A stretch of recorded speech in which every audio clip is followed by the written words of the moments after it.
Hello friends, welcome to AM Pedagogics. Here I would like to revolutionize NEET aspirants. Human physiology के under हम बात करते आ रहे हैं अबाउट ह्यूमन डाइजेस्टिव सिस्टम। मेरे पिछले 4 लेक्चर्स आप देख सकते हैं, लिंक डिस्क्रिप्शन सेक्शन में है।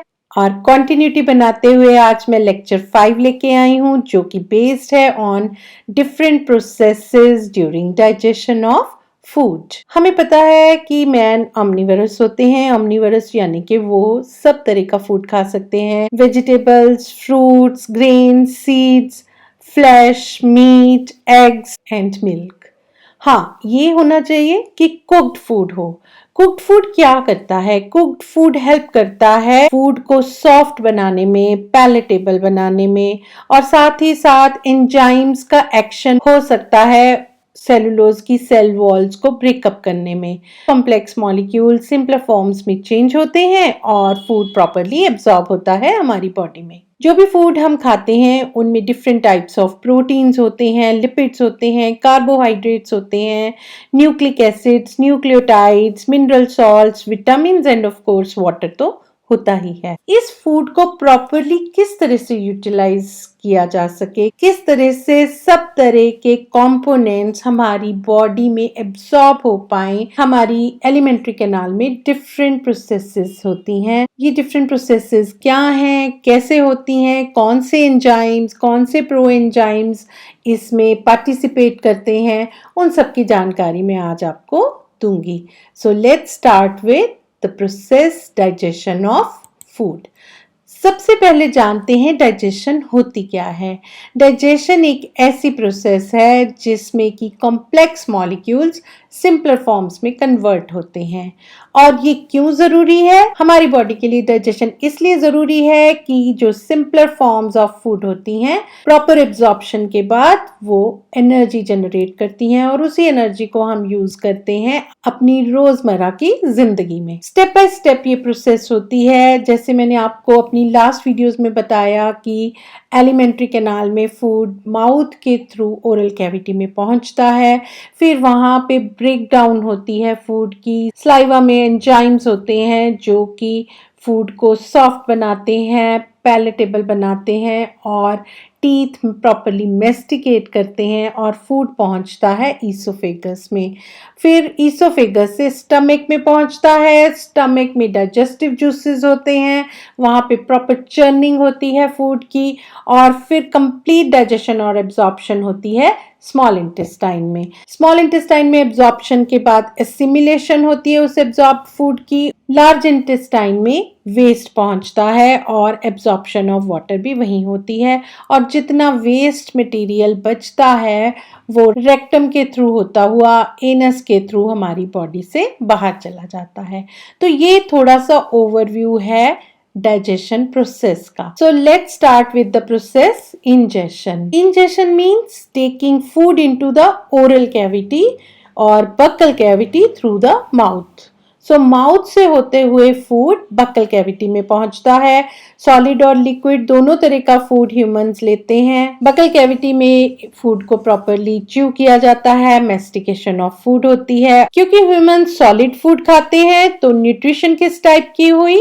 न्यूट्रिशन हुई होलोजोइक। अब फूड जब ओरल कैविटी में पहुंच गया तो रोल क्या है ओरल कैविटी का? फूड माउथ के थ्रू जब ओरल कैविटी में पहुंचा तो सबसे पहले हमें स्वाद आता है, टेस्ट आता है, तो हमारी टेस्ट बर्ड्स फूड को टेस्ट करती हैं। फिर फूड मॉइस्चन होता है विद म्यूकस और स्लाइवा च्यू करने में और स्वेलो करने में हेल्प करता है।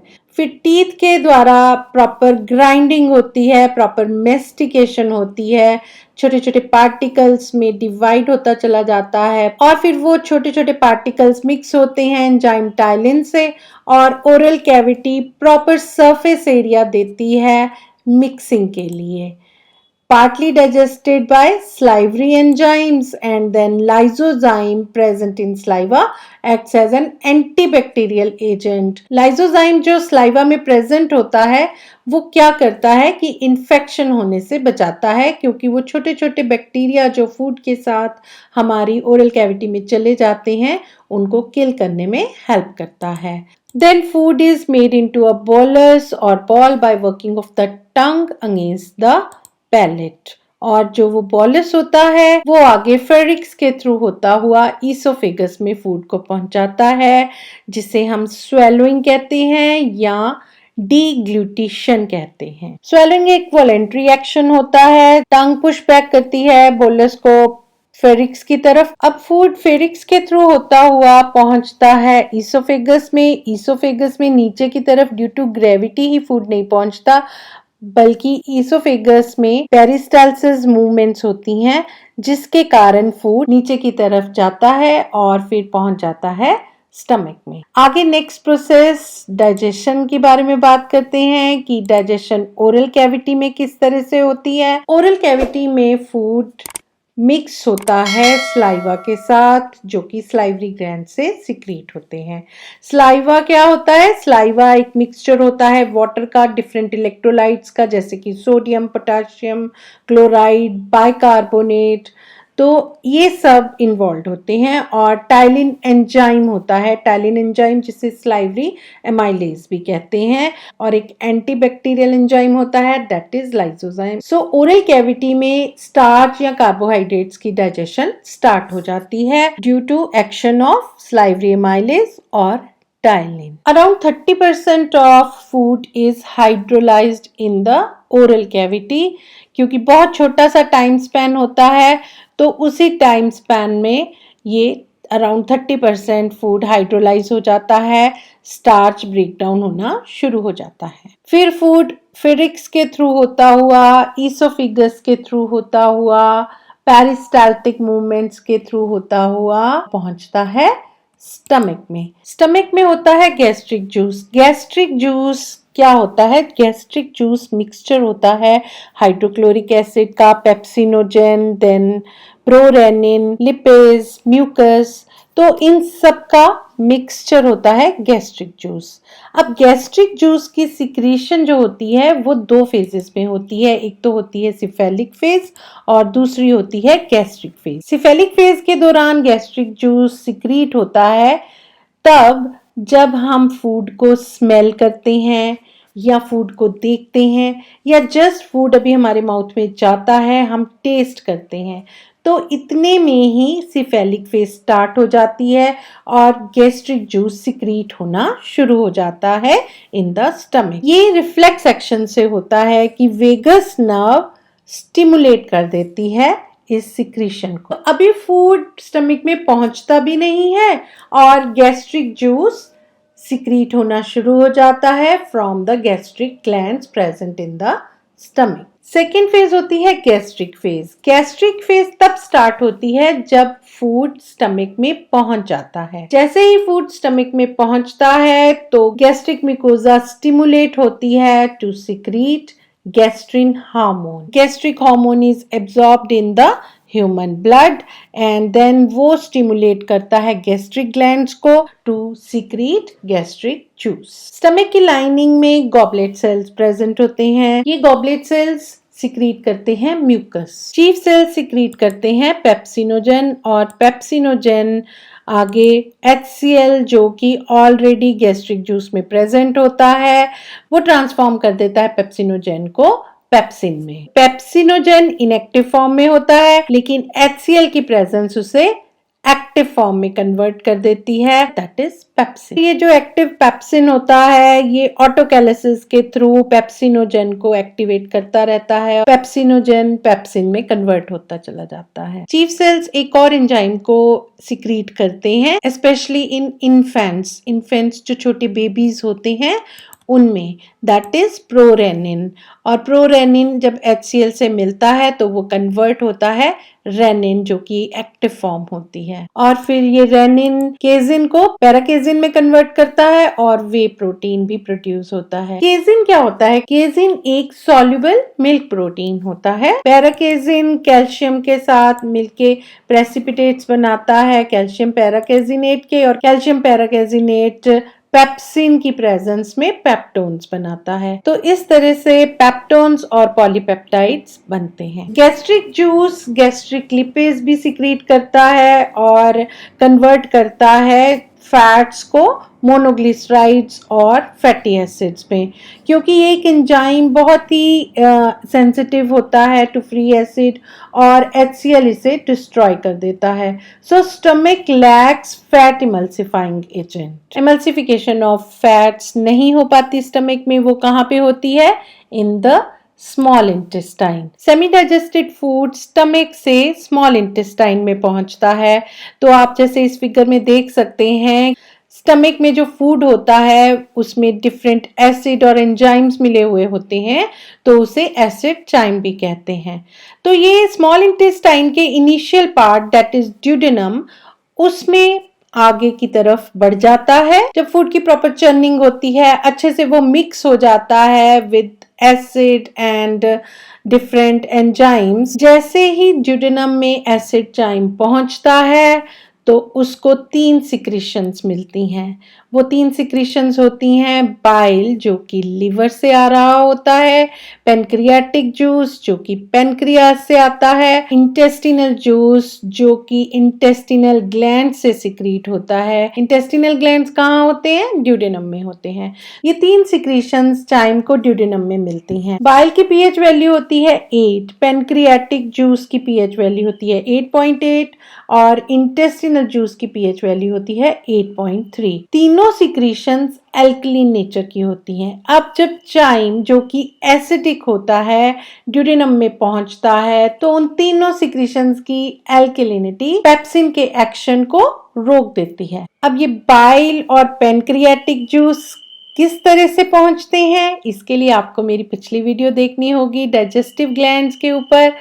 उसका लिंक डिस्क्रिप्शन में है। आगे बढ़ते हैं, पेनक्रियाटिक जूस के बारे में बात करते हैं। पेनक्रियाटिक जूस में कौन कौन से एंजाइम्स प्रेजेंट होते हैं और किस तरह वो डाइजेशन में हेल्प करते हैं। पेनक्रियाटिक जूस में होता है pancreatic amylase.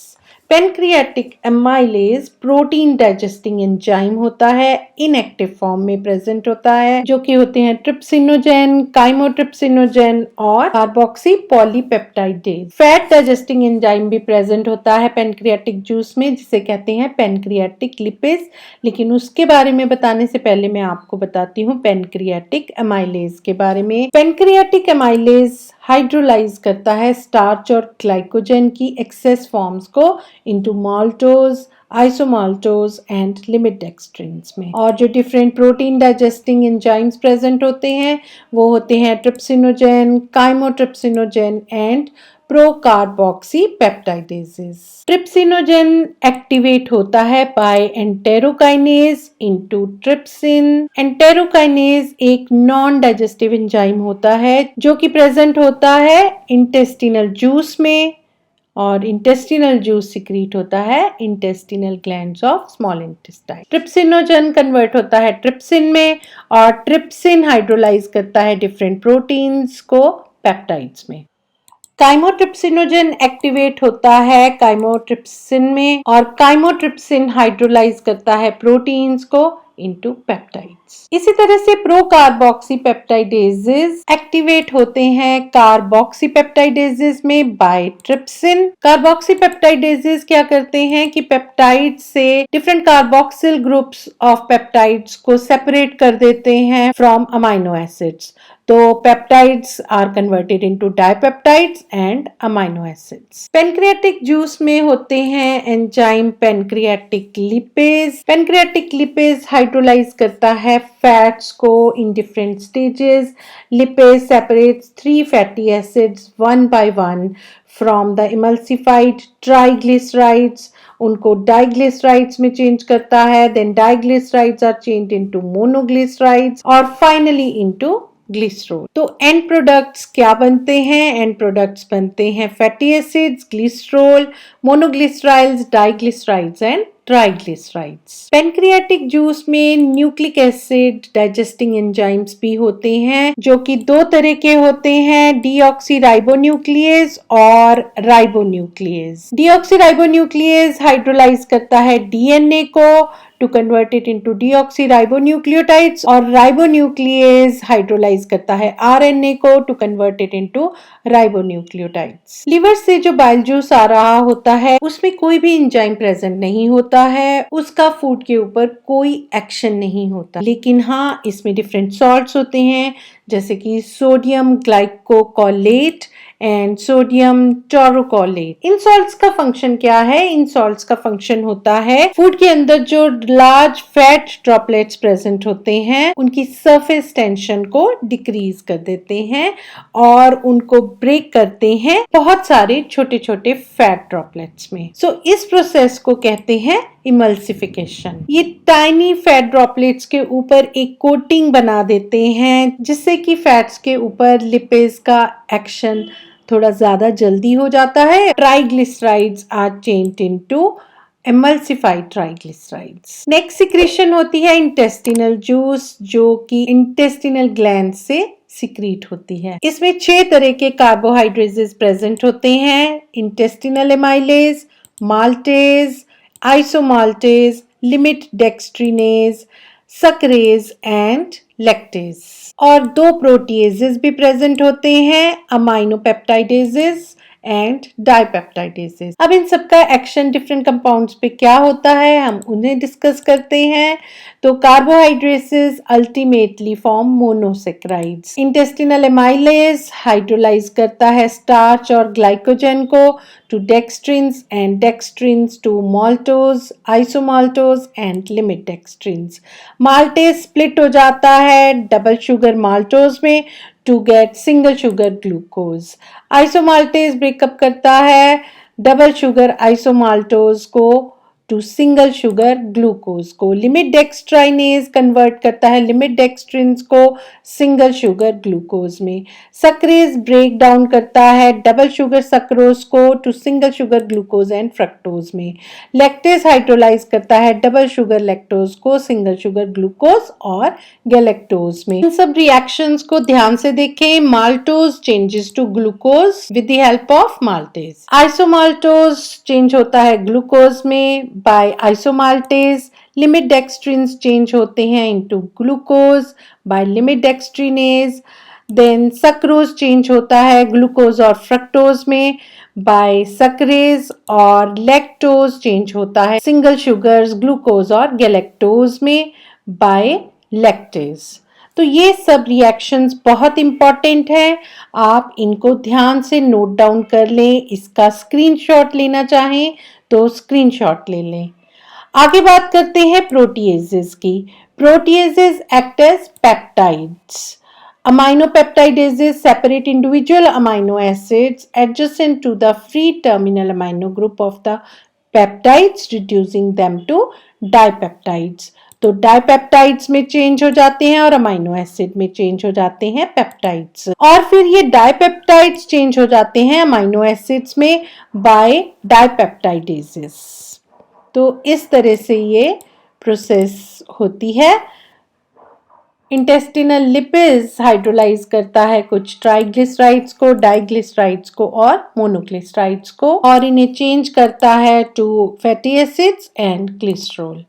Nucleic acids present in the food are digested in small intestine by nucleases, nucleotidases and nucleosidases. Nucleotidases deoxyribonucleotides और राइबोन्यूक्लियोटाइड्स को चेंज कर देता है इनटू डीऑक्सीराइबोन्यूक्लियोसाइड्स, राइबोन्यूक्लियोसाइड्स और इनऑर्गेनिक फॉस्फेट्स भी बनाता है। और डीऑक्सीराइबोन्यूक्लियोसाइड्स और राइबोन्यूक्लियोसाइड्स चेंज हो जाते हैं नाइट्रोजनस बेसिस में और पेंटोज शुगर्स में बाय राइबोन्यूक्लियोटाइडेजेस। सो एंड प्रोडक्ट्स क्या हो गए? एंड प्रोडक्ट्स हो गए पेंटोज शुगर्स। पेंटोज शुगर्स किसे हम कहेंगे? डीऑक्सीराइबोज शुगर और राइबोज शुगर को। और नाइट्रोजनस बेसिस कौन से हो गए? प्यूराइन्स एंड pyrimidines। और थर्ड प्रोडक्ट हो जाता है inorganic phosphates। Now let's talk about some major digestive enzymes. Proper इसकी समरी है, यहाँ पे आप देख सकते हो। इसके बारे में सारी जानकारी मैं अभी आपको दे चुकी हूँ। आप जल्दी से एक स्क्रीनशॉट ले लें ताकि आपके पास एक प्रॉपर समरी हो, एक प्रॉपर टेबल हो, जिससे कि आपको लर्निंग करने में हेल्प मिले। नेक्स्ट टेबल भी मैकेनिज्म ऑफ डाइजेशन शो करता है, जो मैंने अभी आपको सब बताया है। वो डिफरेंट प्रोसेसेस कौन सी कहाँ होती है और कौन सा एंजाइम कहाँ किस तरह से हेल्प करता है, उसकी जानकारी है इसमें। इसका भी स्क्रीनशॉट आप जल्दी से ले लें। आगे एक और चार्ट दे रही हूँ जिसमें अगेन समरी है कि किस तरह से स्टमक में, स्मॉल इंटेस्टाइन में एक्शंस होते हैं। एक छोटा सा व्यू है। So take a screenshot of all these 3 images. आगे लेके आई हूं मैं आपके लिए एक interesting fact about congenital lactose intolerance. Congenital का मतलब होता है जन्म से, जब बच्चा पैदा होता है तब से कोई डिसऑर्डर होना, तो उसे कंजेनिटल डिसऑर्डर कहते हैं। और यहाँ मैं बात कर रही हूँ लैक्टोज इंटॉलरेंस की। लैक्टोज इंटॉलरेंस उन बच्चों में होता है जिनमें लैक्टेज एंजाइम की मात्रा बिल्कुल भी नहीं होती या फिर उनमें इस एंजाइम की कमी होती है। इमीडिएटली बर्थ के बाद बच्चे में इंटॉलरेंस डेवलप हो जाती है और अर्ली इन्फेंसी में ही ये डायग्नोज हो जाता है। इसके सिम्टम्स क्या होते हैं कि जब भी बच्चा दूध पीता है तो उसकी प्रेसिपिटेट्स वॉमिट कर देता है। आगे लेके आई हूँ एंट्रेंस कॉर्नर। एंट्रेंस कॉर्नर के अंदर लेके आई हूँ कुछ ऐसे इंपॉर्टेंट पॉइंट्स जो कि आपके नीट एग्जाम के लिए बहुत इंपॉर्टेंट है। Study of food stuffs, their nutritional value and requirements to keep fit is called dietetics. A person skilled in the principle of dietetics is called dietitian or dietetist. तो food stuff या उसकी nutritional value या fit कैसे रहना है, इन सब की study को डाइटेटिक्स कहते हैं। और जो पर्सन इन सब में स्किल्ड हो, इस स्टडी के बारे में सबको बताए, उसे डाइटिशियन कहते हैं। और जो स्पेशलाइज हो इस प्रोसेस में और न्यूट्रिशन का, जिसे सब कुछ पता हो, न्यूट्रिशन की प्रॉब्लम्स को सॉल्व करे, उसे न्यूट्रिशनिस्ट कहते हैं। National institute of nutrition NIN is located at Hyderabad. World food day WFD October 10 को मनाया जाता है all over the world. Loss और deficiency of appetite for food is called anorexia. Oedema is the accumulation of intestinal fluid in the tissues. Last but not the least, it occurs due to acute kidney failure. आपको मेरी videos पसंद आई हो तो like करें, share करें, subscribe to my channel and press the bell icon and wait for next lecture.